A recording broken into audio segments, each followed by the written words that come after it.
Okay, so I'm here at the Winston Churchill Museum. It says Winston Leopard Spencer Churchill was born the 30th of November, 1874 at Bellingham Palace, the ancestral home of the Dukes. His father, second son of the seventh Duke, inherited neither title nor property. He grew up with social status, privilege, and a keen sense of heritage, but little money. In the custom of the day, he was raised by a nanny and sent to boarding schools. It was a lonely and hard life for a sensitive and imaginative child. I guess that was him as a kid. So interesting. Then we look over here. I guess they've got some. This is the magic of the lantern. The Victoria era version of the slide projector fascinated Winston and stimulated his imagination of far away places and different peoples, perhaps igniting his lifelong love of travel. Okay, so I guess we can come over here and kind of take a look and see how this works. It's an overhead projector, which it looks like it pops up there. I'm just not sure how you turn it on, but I guess we're gonna figure this out, aren't we? Or I'm gonna try. How do you turn this bad boy on? I'll push the button to light it. Oh, I see. So these are just different pictures. It's kind of hard to see here because the pictures are so, there we go. These are just different pictures relating to him and his life. Fascinating to look at all these people and wonder where are they now.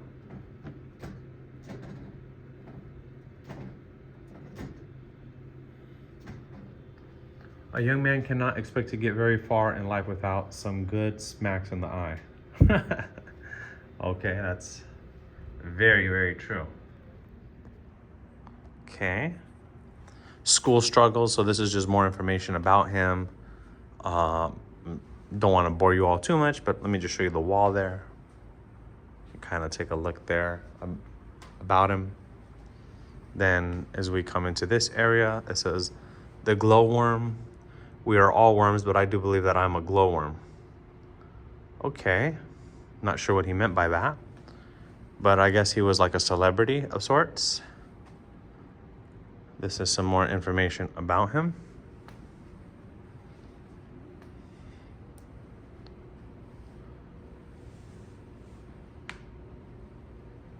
Okay.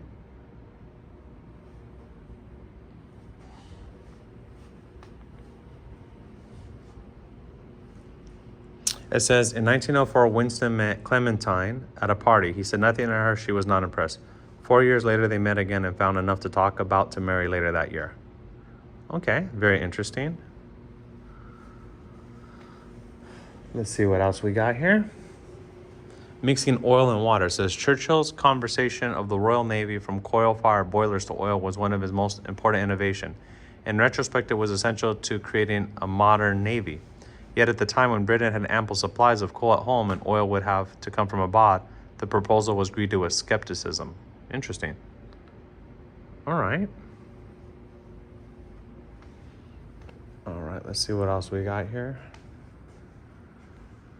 Where in the world is Winston? The Great Escape. In 1899, Churchill took a job with the Morning Post reporting on the war in South Africa. On his first assignment, the armored train he was accompanying was ambushed, and Winston organized a defense withdrawal. Captured, he claimed correspondent status, but his actions landed him as a prisoner of war. 2 weeks later, Churchill scaled the wall and evaded recapture by traveling at night, receiving help from local British supporters, and stowing away on supply trains.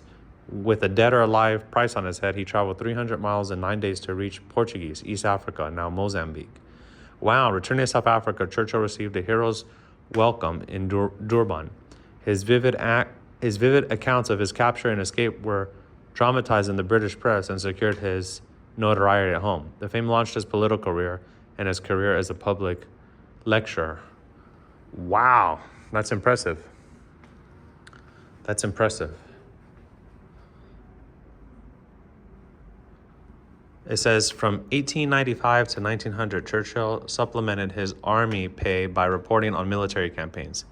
Winston's articles were well received and advanced both in his literacy and political career.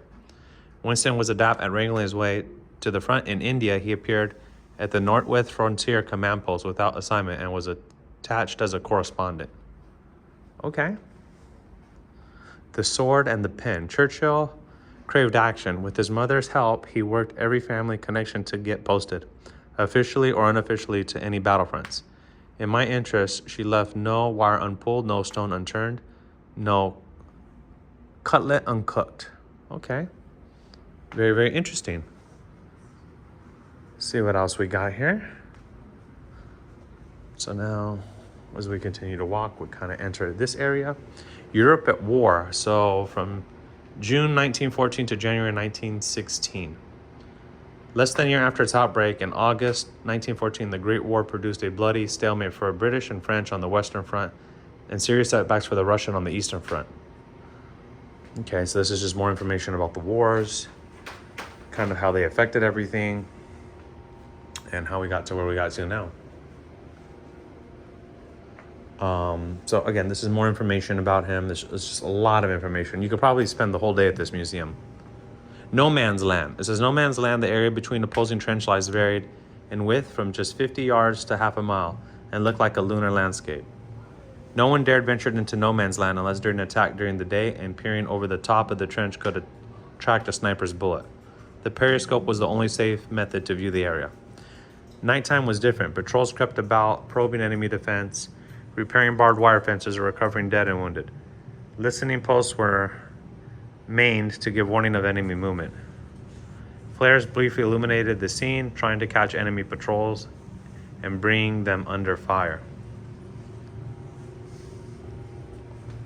This is crazy. It says rats grew basically like to the size of cats because they had so many dead corpses to eat.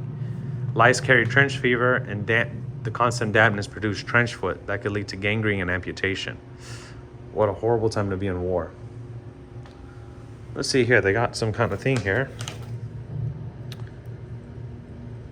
Okay.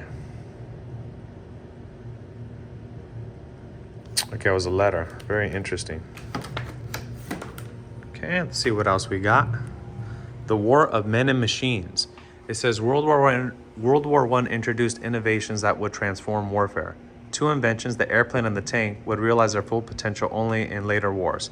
However, Churchill envisioned their wider application and was an early and consistent champion of both.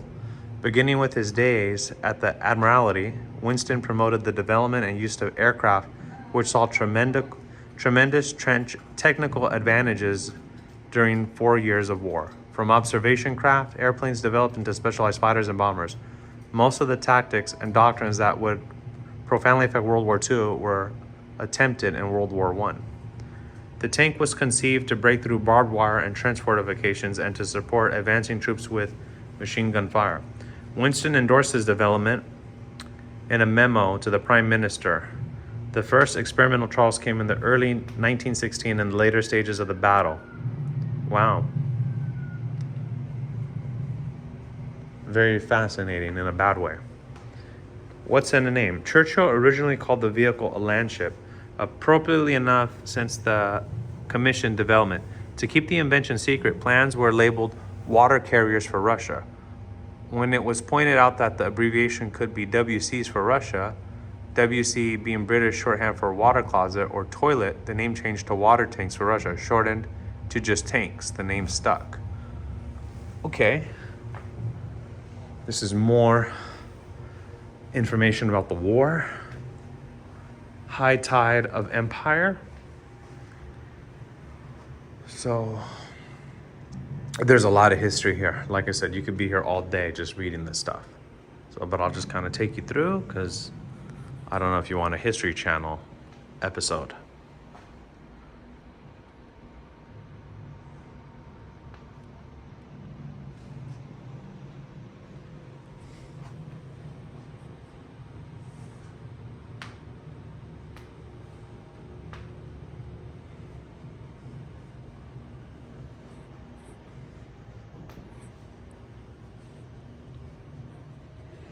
So, enemy territory, the Nazis.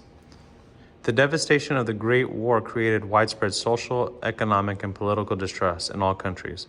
While the victorious power struggled, Germany was in acute suffering. In November 1918, the last month of the war, a revolution in Germany resulted in the establishment of the Republic, Weimar, named after the city in which the new national government was formed. but political factionalism and runaway inflation shadowed its every move.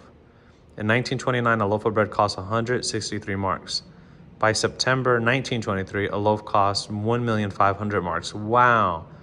In November 1923, the price was 200 million marks?